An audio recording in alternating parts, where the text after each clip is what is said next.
ఇవాళ పొద్దున పవన్ కళ్యాణ్ గారు జగన్మోహన్ రెడ్డి గారు అసెంబ్లీకి వస్తారా రావట్లేదా బహుశా రావట్లేదండి అని చెప్పని మీడియా మిత్రులకి ఆయన చెప్పిన సమాధానం ఏంటంటే ఓహో రావట్లేదా ఆయనకి ఏ రాజ్యాంగం ఉందో బహుశా ఆయన అసెంబ్లీకి రావట్లేదని చెప్పాను.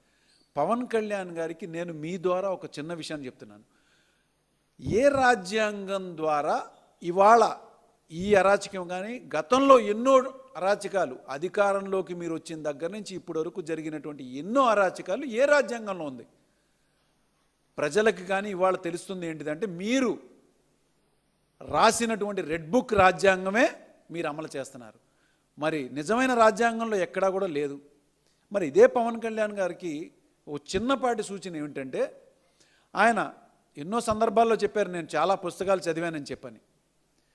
ఆయనకి నేను చెప్పేది మీరు ఇప్పుడున్న పరిస్థితుల్లో చదవాల్సినటువంటి అత్యవసరమైన పుస్తకం ఏది ఉందంటే అదే రాజ్యాంగం. మీరు చదవండి.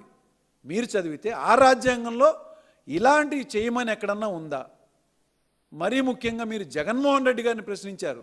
ఏమిటంటే ఏ రాజ్యాంగాన్ని బట్టి ఆయన రావట్లేదు, ఆయనకి సపరేట్ రాజ్యాంగం. ఆయన రాజ్యాంగాన్ని క్షుణ్ణంగా తెలుసుకున్నారు కాబట్టే స్పీకర్ గారికి లెటర్ ఇవ్వడం జరిగింది.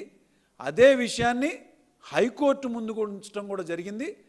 హైకోర్టు కూడా చాలా స్పష్టంగా స్పీకర్ గారికి మీరు ఈ విషయంలో రాజ్యాంగబద్ధంగా ఆయన వేసినటువంటి పిటిషన్లో మీరు కౌంటర్ దాఖలు చేయాల్సిన అవసరం ఉందని చెప్పని కూడా హైకోర్టు వారిని అడగడం. మరి ఇప్పటిదాకా ఎందుకు ఆ కౌంటర్ని మీరు స్పీకర్ గారు దానికి సమాధాన పరిచే విధంగా కౌంటర్ ఫైల్ చేయలేదని చెప్పని నేను ప్రశ్నిస్తున్నాను. మరి మీరు చదువుకుంటే బాగుంటుంది పవన్ కళ్యాణ్ గారు.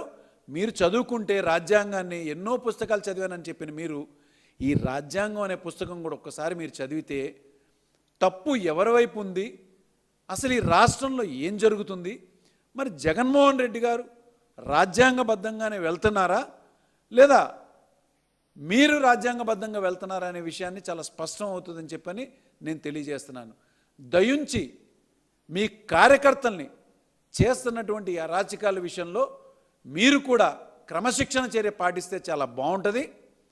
దాన్ని ఖండిస్తే కూడా చాలా బాగుంటుందని చెప్పని మరొకసారి మీడియా ముఖంగా తెలియజేస్తున్నాను. నమస్కారం.